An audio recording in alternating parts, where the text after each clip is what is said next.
सृष्टि में पंच महाभूत है, उसमें प्राण शक्ति सबसे ज्यादा है। हाँ, जैसे कि पानी, आकाश, सूर्य यानी कि अग्नि, धरती और वायु, ये पंच महाभूत से हमारा ये शरीर बना है। तो ये सहज बात है कि जब हम ये शरीर को उस पंच महाभूत के आसपास रखेंगे तो हमें ज्यादा प्राण शक्ति मिलती रहेगी, है ना। लेकिन हम क्या करते हैं, हम एक कमरे में बंद रह के पढ़ते हैं और सोचते हैं कि मुझे तो पढ़ाई में कुछ समझ में नहीं आता है। क्यों? क्योंकि जो यूनिवर्स है, जो पूरा ब्रह्मांड है, उसके साथ हम जुड़ते नहीं है, पंच महाभूत के साथ जुड़ते नहीं है। हम चार दीवार के बीच बैठकर यूनिवर्स के बारे में सोचते हैं और उसको यूनिवर्सिटी कहते हैं। पंच महाभूत के साथ रहकर सोचते हैं तो हमें ज्यादा प्राण शक्ति मिलती है। इसीलिए तपोवन में पेड़ के नीचे बैठकर, बरगद यानी कि बनियन ट्री या पीपल के पेड़ के नीचे बैठकर शिक्षा ली जाती थी। उस पेड़ में सबसे ज्यादा प्राण शक्ति होती है। किसान का जीवन है वो पूरा पंच महाभूत के बीच में बहता रहता है। वो सुबह से उठकर रात तक आकाश के नीचे, धरती के ऊपर, वायु के साथ, सूर्य की शक्ति, अग्नि के साथ और पानी के साथ उसका चलन रहता है। इसीलिए उसके अंदर सबसे ज्यादा उदारता है, प्राण शक्ति सबसे ऊपर है और वो सबसे शांत और स्वस्थ है। जिसकी प्राण शक्ति ऊपर है वही स्वस्थ रह सकता है। ये प्राण शक्ति कैसे बढ़ सकती है?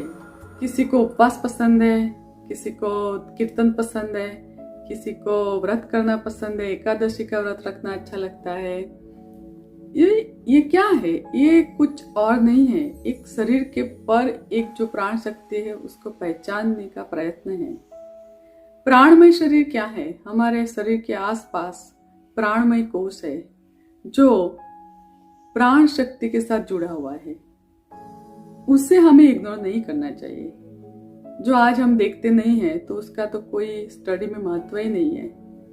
वो एनर्जी बॉडी है, वहां से ही हमें एनर्जी मिलती है, लेकिन हम उसे भूल चुके हैं। जब हम मंदिर में जाते हैं या एक साथ बैठकर भजन कीर्तन करते हैं तो एक दूसरे की प्राण शक्ति का उसमें आदान प्रदान होता है और वो शक्ति ऊपर बढ़ती है।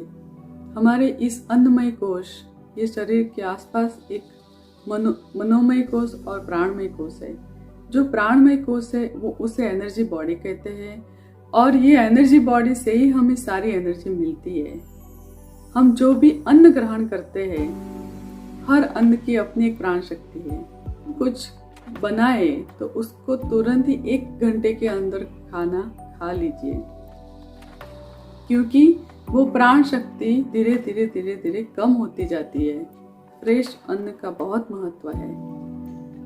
उसमें जो लाइव एंजाइम है, जो भी हम जूस बनाते हैं, जो भी चीज हम फ्रेश खाते हैं, तो हमें वो शक्ति फील होती है, क्योंकि उसमें जो लाइव एंजाइम है वो हमें महसूस होते हैं। अगर उसे हम रख देते हैं 2-3 घंटे 4 घंटे तक, तो वो लाइव एंजाइम धीरे धीरे करके कम होते जाते हैं। फिर वो अन्न हमें टेस्ट में अच्छा लगता है, लेकिन वो हमें प्राणिक एनर्जी नहीं दे सकता। चंद्रमा से प्राण शक्ति पृथ्वी पर आती है तो शरद ऋतु में चंद्रमा की पूर्णिमा में पकी हुई खीर, दूध पोहा हम खाना पसंद करते हैं, क्योंकि वो मीठे लगते हैं। उसके अंदर प्राण शक्ति बहुत मात्रा में, भरपूर मात्रा में इकट्ठी होती है और उसके सेवन से हमें बहुत ही शक्ति मिलती है, हम निरोगी रहते हैं। प्राण शक्ति है जो हमें स्वस्थ रहने में मदद रूप है। हाँ मित्रों, आज हम अनफॉर्चुनेटली एनर्जी साइंस पढ़ते नहीं हैं। हम जो पढ़ते हैं सिर्फ एक इंफॉर्मेशन है और ये जो हम आंख से देख सकते हैं वही चीज हम मानते हैं। लेकिन प्राण शक्ति अस्तित्व में है, इसलिए ही इस सृष्टि में पूरा सर्जन विसर्जन अविरत चालू रहता है। जितना भी बने उसका हमें दर्शन करना चाहिए, महसूस करना चाहिए। ये जीवन का एक अविभाज्य अंग है। जो भी पंच महाभूत है उसमें से मैं कैसे प्राण शक्ति ग्रहण करूं, तो जितना हो सके उतना हम पंच महाभूत के बीच रहना पसंद करें।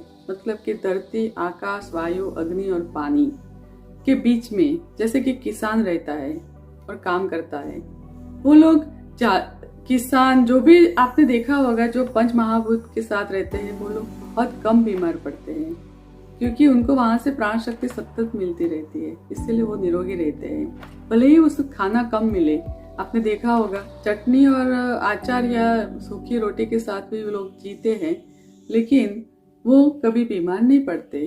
क्यों? क्योंकि उनको पंच महाभूत से सतत प्राण शक्ति मिलती रहती है। वैसे ही अगर हम सतत प्राण शक्ति के साथ रहेंगे, हम पंच महाभूत में रहेंगे, तो हमें वो शक्ति मिलती रहती है।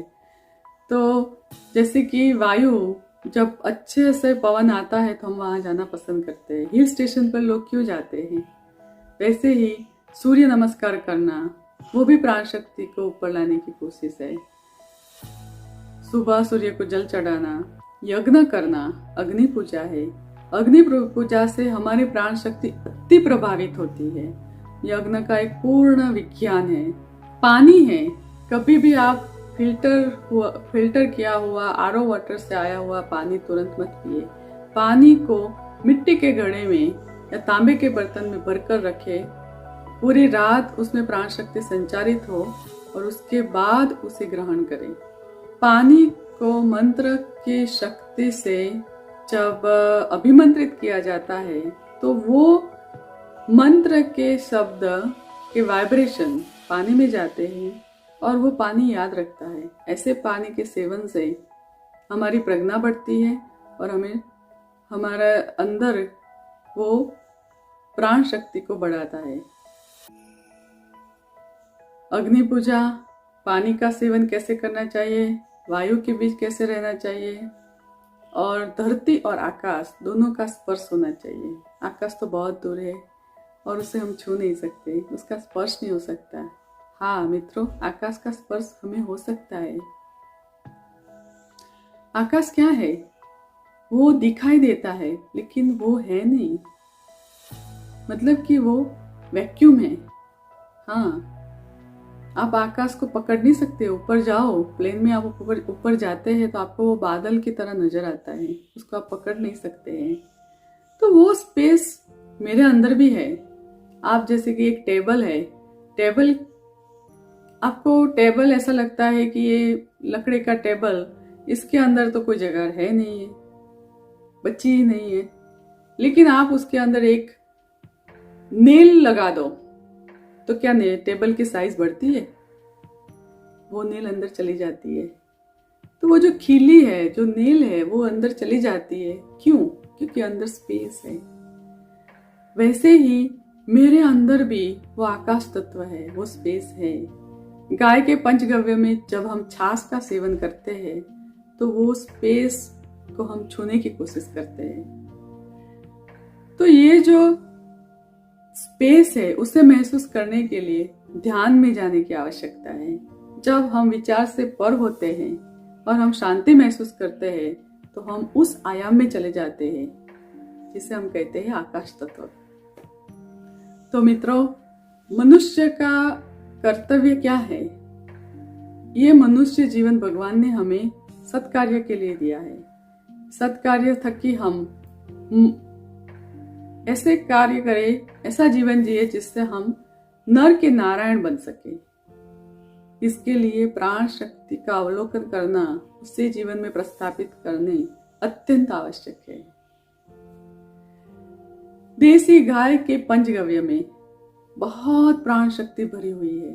हाँ, घी, दूध, छाछ, गौमूत्र और गोबर, ये 5 जो तत्व है, पंचगव्य है देसी गाय के, इसमें बहुत सारी प्राण शक्ति है। क्योंकि देसी गाय के पास सूर्य केतु नाड़ी है, उसके हंप में सूर्य केतु नाड़ी है जो ब्रह्मांड के साथ जुड़ी हुई है और वो बहुत सारी प्राण शक्ति लेकर दूध में स्थापित करती है।